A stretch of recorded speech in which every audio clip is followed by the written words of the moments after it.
Good morning, everyone. Thanks for tuning in, joining us, clicking on, whatever one does to get here.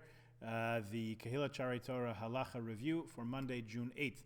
The last couple of days, actually all last week, we were talking about the idea of mechitza, of separation between men and women at times of prayer and other times in Jewish life. So we're just in the middle of talking about what happens at a wedding. So yesterday we spoke about seating and also at the chuppah, the bedeken, the tish, and so on. There is a custom called a mitzvah tanz. The Torah tells us to rejoice with bride and groom. So we do that, and you'll see that sometimes some of the men, perhaps the Rebbe or someone else, will gladden the bride by dancing with her. Of course, they won't go and do a foxtrot. Rather, they'll stand apart from each other, maybe joined together by means of a gartel or a handkerchief. You've probably seen that in a number of places, probably seen it parodied in a number of places also, but that is in keeping with the highest standards of modesty. So what about the mitzvah tanz? So it's a big event. Imagine if the leader of the community comes to the wedding to rejoice with the bride and groom, dances obviously with the groom, but in this very modest way that we're talking about with the kala, with the bride. So what happens? The mitzvah tanz. Sometimes you'll see that men and women are sitting separate, are sitting together because everybody are standing together because everybody wants to see this moment. There's a couple of good things on the internet. You could see mitzvah tanzes if you're into that. If you want to take a look on YouTube under mitzvah tanz, you'll find a couple of them. So it says that some poskim say that we could be lenient in this situation for the preferred modus operandi. However, many chassidim do in fact have a mechitza at the mitzvah tanz. I'm trying to think if I've seen it. I don't think I've seen a mechitza. Usually it's a very short-lived, short-duration thing where the men will be in one section of the room, women will be in another section of the room, and everybody will watch the mitzvah tanz, and then soon it'll be over. Anyway, as I say, you could see a number of examples on that. Now, going forward from the wedding, there's a week of Sheva brachas where bride and groom are feted, however you say that, by various families in the community. So that's held in the privacy of people's homes.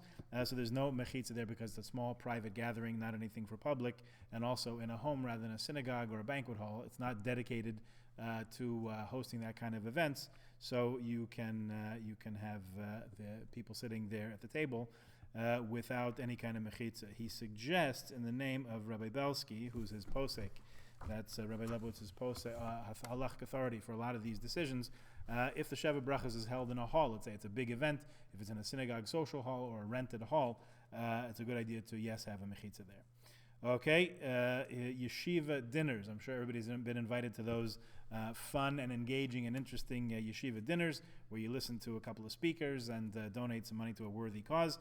So he writes simply, let me quote exactly what he says. He says, the custom today is that many yeshivas have a mechitza at their dinner. And he gives a couple of sources for that. What's the mashmos?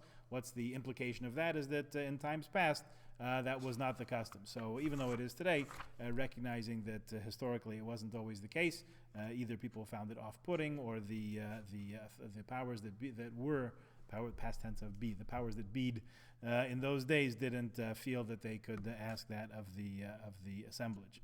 Okay, so that's a little bit of change in sociological history there. Okay, what about if you're at an event, you're at a l'chaim, you're at a wedding, a vort, something like that, and there you want to make a minyan off to the side for mincha or ma'ariv, because you have a minyan there. So what do you do? It's usually a mixed crowd. So it says it's okay to daven on the side even without a mechitza, as long as you keep your attention focused on what you're doing. And if you can sort of go off to the side, like we do when we're at a wedding hall or something, go off to the side and find a little bit of a secluded place to convene the minyan and daven, that's the thing to do. Then he says 3 more points, and then we'll finish with these for today. He says, davening on an airplane, it's permitted to daven on an airplane without a mechitza, even if there are men and women both present, which usually is the case on most flights that I've been on, because it's not a place designated for tefillah, not a place it's not a Beit Knesset, it's not a sanctuary, a shul, it's rather a temporary place where people are davening just because they happen to be there and it's time to daven, so they're allowed to daven. Many more questions, so actually that's the next thing we're going to take up after this about how actually we should be davening on planes. Hopefully that'll become a practical question for us soon.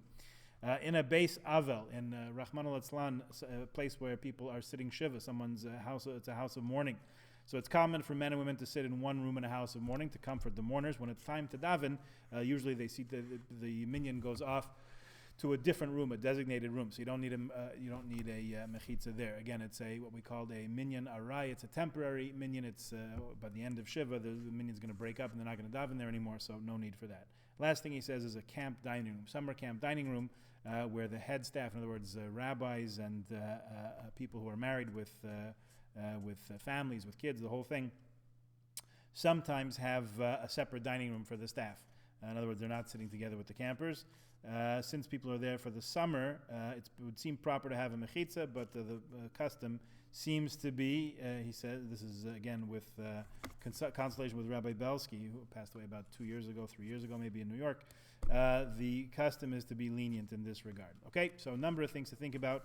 It gives us some guidance for situations that we come into, and as we come into more, we'll do what we feel to be most proper and fitting in keeping with the norms of Jewish life.